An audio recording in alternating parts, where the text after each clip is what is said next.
My leg is kind of asleep right now. I apologize about that.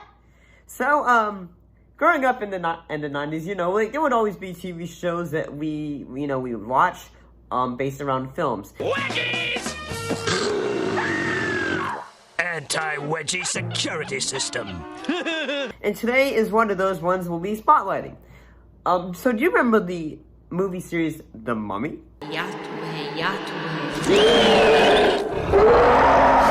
Pretty scary, right?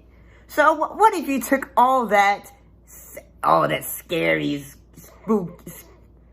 moments of, like, say, mummies going like, ah! Look at I got it. And all that, and decided, well, we had a sequel where the kid is being chased after the mummy and all that. What if we made an entire cartoon series around that concept of Alex still trying to get the amulet of Osiris off? So he's having to go find, scrolls to try to feel like, how do we get this thing off? How do we get this thing off? Me? Against the mummy? Now comes the feature-length adventure that takes the mummy to a whole new level of excitement. Follow Alex on his quest to unleash the power of the manacle. And, well, not only do you have, like, say, voice actings from, not only do you have actors like, say, Tom Kinney as the brother Jonathan, or heck, you even have Jim Cummings, the Great. I'm totally cracked. I don't see any cracks. A few wrinkles, maybe. Voice of Winnie the Pooh, as Imhotep. And I gotta say, that, like, usually in the films, there's always a character that has to bring him back because, like, I am mad, or there is something I want. So, but in this case, basically, it's a disgruntled fellow worker of Evelyn, and he goes, I shall have my revenge! That job was supposed to be mine. It was? Just because Miss Perfect tripped over the Book of the Dead doesn't mean she gets my job. I thought he took it quite well. And then in the entire series, their relationship is similar to Dracula and Renfield.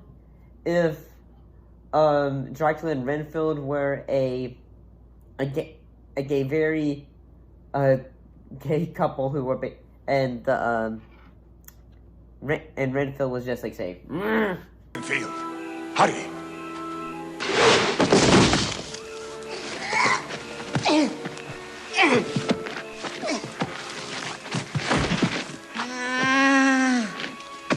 Renfield, I meant for you to use the drain pipe. I fly, you don't. Yes, he wants to do his own thing. Marcel, actually, that was a thing. It's called Renfield. Except it was more of a toxic relationship.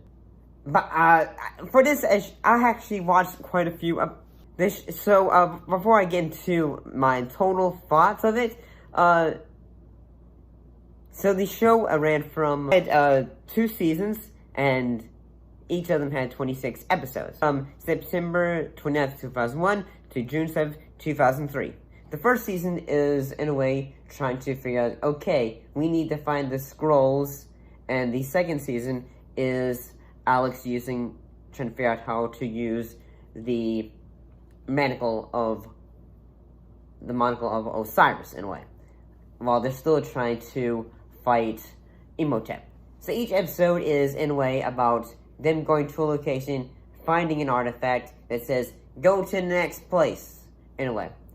And I kind of like I watched about like 8 episodes of the show, and yeah, unfortunately I know that's not a full review of the show. I gotta say, the animation for it is really nice. I didn't complete the spell. He's caught somewhere between being human and undead. It has that Saturday morning cartoon vibes, and it's really nice to watch.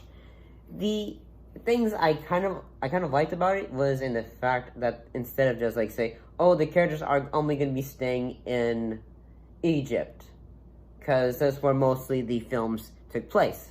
So I kind of like the fact that, you know, suddenly we went to Greece, or now we're going to go to America, New York, to find a artifact and all that, and other places. So yeah, I kind of like that. I kind of feel like that's what the film should have been. Heck, we would eventually get that in The Mummy 3, when they went to China.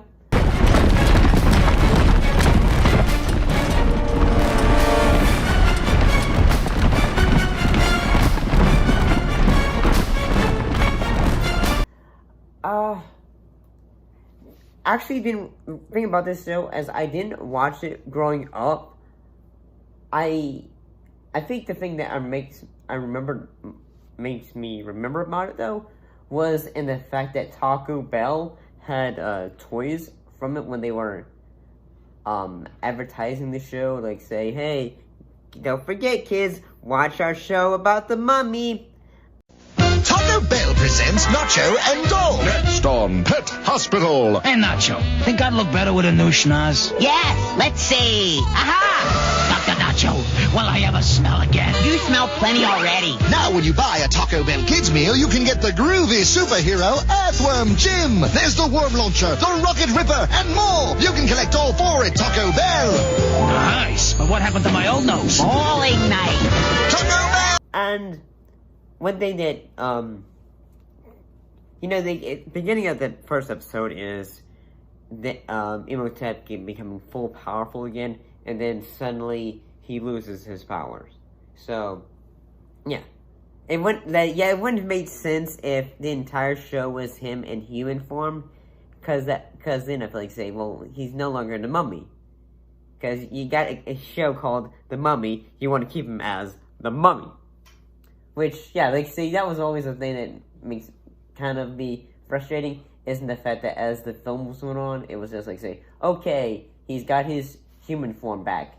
Now, okay, it's no longer a mummy. But then again, he has the powers to do whatever the heck he wants, but no. I'm gonna say this. The show is actually really insane. See you next time. It's actually worth going back for, I think. Maybe.